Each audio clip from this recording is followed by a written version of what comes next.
Assalamualaikum warahmatullahi wabarakatuh. Om Swastiastu, Shalom, Namo Buddhaya, salam kebajikan, salam sejahtera bagi kita semua. Hadirin yang saya hormati, pertama-tama saya ingin berterima kasih dan mengucap syukur atas kasih karunia Tuhan Yang Maha Esa sehingga semuanya masih dalam keadaan sehat dan saya masih bisa diberikan kesempatan untuk menyampaikan hasil kerja saya bersama partner ujian sekolah saya. Terima kasih kepada guru-guru yang sudah menuntun dan mengarahkan kami para murid dalam ujian sekolah sehingga kami dapat menyelesaikannya dengan baik. Pada kesempatan kali ini, saya ingin menyampaikan pidato yang sudah saya buat berdasarkan outline US yang sudah dibuat sebelumnya. Saya akan menyampaikan pidato tentang perubahan-perubahan yang dibawa globalisasi di masa pandemi ini dan pentingnya membela negara di masa pandemi. Kondisi ideal sebuah negara adalah kondisi di mana sebuah negara dapat mengolah sumber daya yang ada di negaranya agar dapat berguna untuk negara, memanfaatkan sumber daya yang ada agar dapat menopang majunya sebuah negara dan menjadi negara yang maju dalam pemanfaatan sumber daya. Bukan hanya itu saja, tetapi dengan mampu mensejahterakan rakyatnya, akan bersatu masyarakat dengan satu tujuan yang sama untuk negara.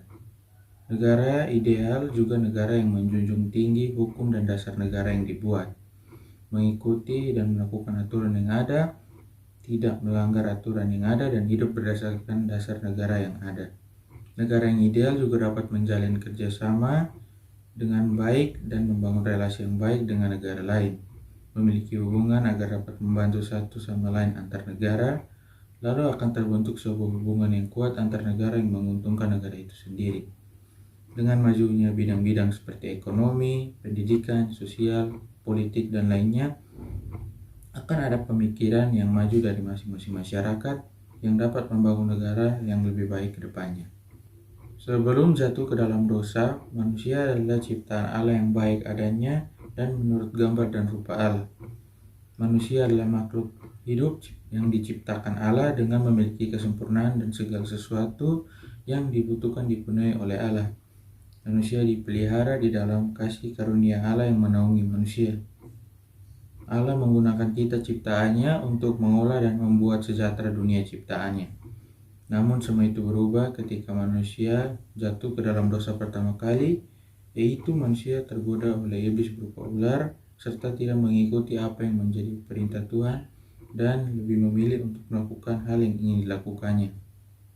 Allah pun mengusir mereka keluar dari Taman Eden, namun Allah tetap mengasihi manusia yang membiarkan mereka tetap hidup dan memulai kehidupan di luar Taman Eden. Manusia mulai bertambah banyak dan mulai mengembangkan hal-hal yang ada di bumi. Di zaman sekarang sudah banyak terjadi perubahan sosial dan budaya yang terjadi akibatkan globalisasi yang terus berjalan. Kita hidup di zaman di mana banyak perubahan-perubahan sosial dan budaya yang terjadi, meskipun itu dapat membawa dampak baik maupun membawa dampak buruk bagi diri kita. Namun kita sebagai pengikut Kristus harus teguh dalam keimanan kita pada Yesus Kristus Juru Selamat kita. Kita harus dengan cerdas menggunakan kepintaran yang sudah Tuhan berikan pada kita untuk menghadapi dunia yang penuh dengan dosa ini. Dengan kita memiliki pemahaman tentang cara pandang Alkitabiah, maka kita akan lebih bisa melangkah ke jalan yang lebih benar, yaitu jalan kebenaran Tuhan. Kita juga perlu memiliki cara pandang Alkitabiah ini karena banyaknya pengaruh dosa yang menarik kita untuk selalu melakukan dosa pada saat ini. Ada banyak ajaran yang dapat mempengaruhi dan menyesatkan manusia karena sifat manusia yang ingin mendapatkan segala sesuatu secara instan. Kita juga sebagai remaja dapat terpengaruh oleh pergaulan yang membuat kita dapat terpengaruh oleh sifat-sifat buruk dan melakukan dosa demi kesenangan duniawi. Namun semua itu dapat kita patahkan jika kita memiliki iman yang kuat serta paham akan cara pandang Alkitabiah yang menuntun kehidupan kita. Itulah mengapa sangat penting bagi kita orang Kristen memiliki cara pandang Alkitabiah agar dapat menuntun jalan kehidupan kita sesuai dengan kebenaran firman Tuhan. Untuk sekarang, sebagai ciptaan Allah yang mencerminkan ekspresi dan kreativitasnya, kita harus menggunakan talenta dan kemampuan ekspresi yang sudah Tuhan berikan pada kita. Tuhan menciptakan kita manusia dengan talenta masing-masing dan kemampuan untuk berekspresi. Sebagai pengikut Kristus yang membela negara Indonesia ini, kita dapat Membela negara dengan diekspresikan dengan cara seperti mendoakan negara Indonesia agar tetap damai sejahtera selalu, mendoakan pemerintah yang memimpin negara, dan agar Indonesia selalu di bawah kasih naungan Tuhan selalu. Apalagi sekarang dalam masa pandemi COVID-19, kita harus berdoa untuk Indonesia agar laju COVID-19 bisa mereda dan Indonesia menjadi negara yang damai sejahtera tanpa COVID-19. Kita dapat menggunakan talenta yang sudah Tuhan berikan pada kita agar kita bisa membela negara kita Indonesia. Seperti misalkan bertalenta di bidang musik, kita dapat membuat lagu tentang bela negara dan menyanyikannya, lalu memuatnya di sosial media. Dengan begitu pesan kita dapat tersampaikan pada orang-orang bahwa bela negara itu penting. Ada juga orang-orang yang menggunakan talenta dan kemampuan berekspresi mereka untuk melakukan hal-hal yang tidak baik. Namun kita sebagai ciptaan Tuhan yang sudah diberikan talenta dan kemampuan berekspresi harus menggunakannya dengan memuliakan nama Tuhan. Menggunakan talenta kita untuk memuliakan nama Tuhan serta menggunakan kemampuan berekspresi kita untuk hal-hal yang baik, karena kita harus melakukan hal yang seturut dengan kehendak Tuhan. Jangan terlena dengan talenta yang sudah Tuhan berikan pada kita dan menjadi sombong terhadap sesama. Tetapi ingatlah untuk tetap rendah hati dan menggunakan talenta yang diberikan Tuhan pada kita sebaik mungkin. Kita masuk pada perubahan sosial budaya yang disebabkan globalisasi. Perubahan sosial budaya karena globalisasi adalah perubahan sosial budaya yang terjadi karena adanya sistem globalisasi yang mempengaruhi kehidupan masyarakat. Perubahan yang terjadi seperti perubahan gaya hidup, pola pikir, perilaku, inovasi, dan bagaimana cara menanggapi sesuatu. Pada masa pandemi ini, perubahan yang terjadi akibat COVID-19 ini sangat banyak. Dari berbagai aspek, mulai dari ekonomi, sosial, budaya, dan pendidikan. Masyarakat pun dihimbau untuk tidak keluar rumah dan keluar rumah jika ada keadaan penting. Namun karena adanya teknologi, para pekerja dan pelajar dapat bekerja dan sekolah dari rumah melalui aplikasi yang dapat melakukan panggilan video dengan peserta yang banyak seperti aplikasi Zoom dan Google Meet. Ini salah satu bukti bahwa globalisasi yang dapat membawa dampak baik pada kehidupan manusia.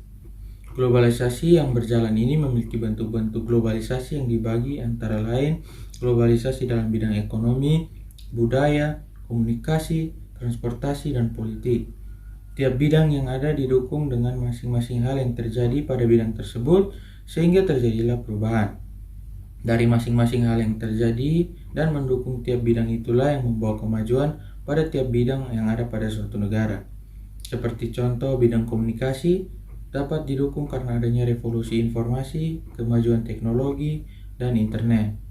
Begitu juga dengan bidang lainnya, dapat didukung dengan karena adanya perubahan yang terjadi. Pada masa pandemi ini, banyak terjadi perubahan yang terlihat sangat jelas di kehidupan bermasyarakat. Perubahan ini dapat berdampak secara positif maupun negatif. Namun, dari dampak positif seperti apa yang kita lihat, dari perubahan-perubahan yang terjadi, lebih banyak orang yang sadar akan kondisi sekarang dan mulai berubah sesuai kondisi yang ada. Seperti orang-orang mulai belajar hidup bersih, selalu mencuci tangan, mengonsumsi vitamin, olahraga secara teratur, dan makan makanan yang sehat. Semua hal ini dilakukan agar dapat mempersiapkan dan menjaga diri dari serangan virus corona. Kita hidup menjadi orang yang lebih sehat dan teratur. Mungkin sebelumnya, saat semua kegiatan masih seperti biasa dan belum daring seperti saat ini, kita mungkin tidak terlalu memperhatikan hal-hal kecil seperti cuci tangan, makan makanan yang sehat, hidup bersih, dan lainnya. Namun setelah adanya pandemi ini, kita mulai lebih melihat hal-hal kecil seperti ini dan dapat mengubah hidup kita menjadi lebih baik. Namun tidak semua hal yang terjadi menjadi hal yang positif dan baik-baik saja. Banyak hal yang terjadi masa pandemi ini yang membuat sulit kehidupan yang ada di lingkungan masyarakat. Seperti dampaknya pada perekonomian, dampak yang diberi sangat besar. Hal ini sangat merugikan bagi pihak-pihak yang sedang berusaha untuk bertahan di masa pandemi COVID-19 ini karena kurangnya pemasukan bagi individu maupun suatu komunitas. Tidak hanya pada perekonomian, dampak yang terjadi pada kesehatan seperti rumah sakit yang kewalahan karena bertambahnya pasien COVID-19 dari hari ke hari, sedikitnya tenaga medis karena banyak yang tertular, pandangan yang buruk pada tenaga kesehatan, dan beberapa dampak yang terjadi pada bidang lainnya. Perubahan sosial budaya yang terjadi di NKRI memanglah terasa lewat masyarakat Indonesia yang mulai mengikuti perubahan yang terjadi. Dari perubahan-perubahan yang terjadi, ada perubahan-perubahan yang secara perlahan memberi ancaman akan keutuhan negara Indonesia. Dikarenakan pandemi yang mengharuskan masyarakat diam di rumah saja, sehingga masyarakat akan lebih banyak aktif menggunakan sosial media. Saat orang-orang menggunakan sosial media, tentu saja akan ada banyak hal yang menarik dan akan ada berita-berita yang muncul untuk memberi informasi pada pengguna sosial media, maupun itu dari sumber yang terpercaya maupun dari sumber yang tidak terpercaya. Hal ini yang perlu dilihat oleh pengguna sosial media yang dimana sekarang sudah banyak sekali oknum-oknum yang ingin mengambil keuntungan dengan cara memberi berita palsu. Dengan memberi berita palsu, para pengguna sosial media dapat terkecoh dan mempercayai berita tersebut.